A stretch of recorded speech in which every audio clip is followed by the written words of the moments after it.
નમસ્તે મિત્રો, સ્વાગત છે તમારું મારી ચેનલ કુક વિથ કિલી ગુજરાતીમાં। તો આજે હું તમારી સાથે પ્રોટીનથી ભરપૂર અને પોષક તત્વોથી ભરપૂર એવા મગની દાળના નાસ્તાની રેસીપી શેર કરીશ। બાળકોને તમે આ નાસ્તો લંચ બોક્સમાં પણ ભરીને દઈ શકો છો અને હળવી ભૂખમાં પણ તમે આ નાસ્તો બનાવી શકો છો। નાના મોટા સૌને પસંદ આવે અને વિટામિનથી ભરપૂર આ નાસ્તો બનાવવો પણ ખૂબ જ સરળ છે। તો ચાલો રેસીપી શરૂ કરીએ। જો તમને આ રેસીપી ગમે તો તમે મારા વિડીયોને લાઇક, શેર અને સબસ્ક્રાઈબ જરૂરથી કરજો। તો આ નાસ્તો બનાવવા માટે મેં મગની દાળ લીધી છે। મગની દાળ 2 વાટકી જેટલી લીધી છે। હવે આપણે તેમાં પાણી નાખી અને 2 થી 3 વખત તેને સરસ રીતે ધોઈ લઈશું। ધોઈ અને તેમાં થોડુંક પાણી નાખી અને આપણે 4 થી 5 કલાક માટે તેને પલળવા માટે રાખી દઈશું। અહીંયા આપણે 4 ચમચી જેટલી અડદની દાળને પણ પલાળી અને રાખશું। અડદની દાળ આમાં ન નાખીએ તો પણ ચાલે, પણ શા માટે નાખીએ છીએ આપણે તે હું તમને પાછળથી કહીશ। તો હવે 4 થી 5 કલાક થઈ ગયા છે અને આપણી જે મગની દાળ છે તે સરસ મજાની ફૂલી ગઈ છે। તો હવે તેને એક મિક્સી જારમાં આપણે નાખી દઈશું। અડદની દાળ પણ પલળી ગઈ છે તો તેને પણ આપણે તેની જ સાથે પીસવામાં નાખી દઈશું। દાળમાં આપણે એક મરચું નાખી દઈશું જે તીખું છે અને આદુના ટુકડા નાખી દઈશું। હવે આપણે ઢાંકણ બંધ કરી અને તેને એકદમ બારીક પેસ્ટ બનાવી લઈશું। તો અહીંયા સરસની બારીક પેસ્ટ થઈ ગઈ છે, તમે જોઈ શકો છો। તો આપણે અહીંયા 2 બેચમાં મગની દાળની પેસ્ટ બનાવી છે તો તેને બીજા વાસણમાં આપણે ટ્રાન્સફર કરી લઈએ। હવે જે પણ શાકભાજી આપણે નાસ્તામાં નાખવાના હોય એ બધા શાકભાજી સુધારી અને તૈયાર કરી લઈએ। તો અહીંયા મેં શિમલા મરચાંને કાપીને રાખ્યું છે, બાફેલી અમેરિકન મકાઈ રાખી છે અને ડુંગળી કાપીને રાખી છે। સાથે સાથે મરચું, આદુ અને બીટને પણ મેં લાંબા ટુકડા કરી અને કાપીને રાખ્યું છે। હવે આપણે જે બાઉલમાં બધું ટ્રાન્સફર કર્યું છે પેસ્ટ, તેમાં આપણે સ્વાદ પ્રમાણે મીઠું નાખી દઈશું અને 2 ચમચી જેટલું તેલ નાખી દઈશું અને આપણે તેને 2 થી 3 મિનિટ માટે ફેંટી લઈશું।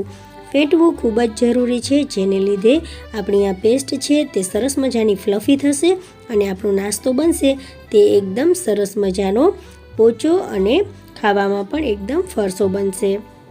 હવે જરૂરિયાત પ્રમાણેનું બેટર આપણે એક વાટકામાં લઈ લઈશું।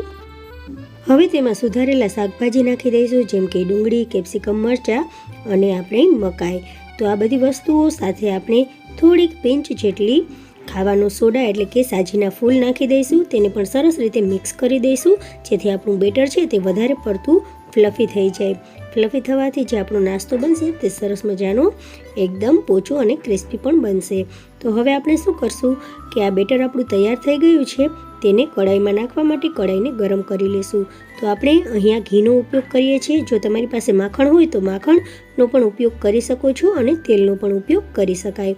તો આપણે અહીંયા ઘી નાખી અને કઢાઈને એકદમ ઘીથી કોટ કરી દેવાની છે। તો ઘી ધીરે ધીરે ઓગળી જશે। હવે આપણે કઢાઈમાં આ બેટરને નાખી દઈશું અને તેને સ્પ્રેડ કરી દઈશું આ રીતે। ગેસની ફ્લેમને અહીંયા આપણે મીડિયમ રાખીશું। ધીમે ધીમે નીચેનું પડ છે તે સરસ મજાનું ક્રિસ્પી થઈ જશે। તો આને શેકાતા 4 થી 5 મિનિટનો સમય લાગશે। ધીમે ધીમે નીચેનું પડ એકદમ સરસ ક્રિસ્પી થઈ જાય પછી તે નીચેથી ઉખડવા પણ માંડશે। તો તે પહેલાં આપણે તેની ઉપર થોડાક વેજીટેબલ સ્પ્રિંકલ કરી દઈએ। બીટ, મરચાં અને આદુના લાંબા ટુકડા સ્પ્રેડ કરી દઈશું આ રીતે। તેનાથી નાસ્તો પણ ખૂબ જ સુંદર દેખાશે। હવે નીચેનું પડ છે તે સરસ ક્રિસ્પી થઈ ગયું હોય તેવું લાગે છે સાઈડમાંથી, તો તેને બધી બાજુથી ઉખેડી અને તેની સાઈડ ચેન્જ કરી નાખીએ। નીચેનું પડ એકદમ ક્રિસ્પી બને તે માટે આપણે ફરીથી થોડુંક ઘી તેમાં નાખી દઈશું। ઘી ઓગળી અને નીચે ચાલ્યું જશે, તેથી જે નીચેનું પડ છે તે પણ સરસ મજાનું ક્રિસ્પી અને સુગંધીદાર બની જશે, કારણ કે ઘીની સરસ મજાની સુગંધ પણ તેમાં આવશે। તો ફરીથી તેને ઉલટાવી દઈશું। નીચે અને ઉપર એમ કરતાં આપણને બંનેને આપણે 2 થી 3 મિનિટ એમ શેકાવા દેવાનું છે। તો 5 થી 6 મિનિટમાં આ નાસ્તો બની અને તૈયાર થઈ જાય છે।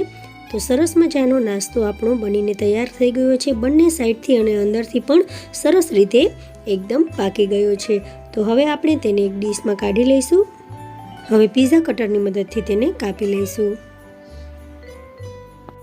તેવી જ રીતે આપણે બીજા બેટરને પણ આવી રીતે ફેલાવી અને નાસ્તો તૈયાર કરી લેશું. તો અહીં આપણો નાસ્તો બની અને તૈયાર થઈ ગયો છે.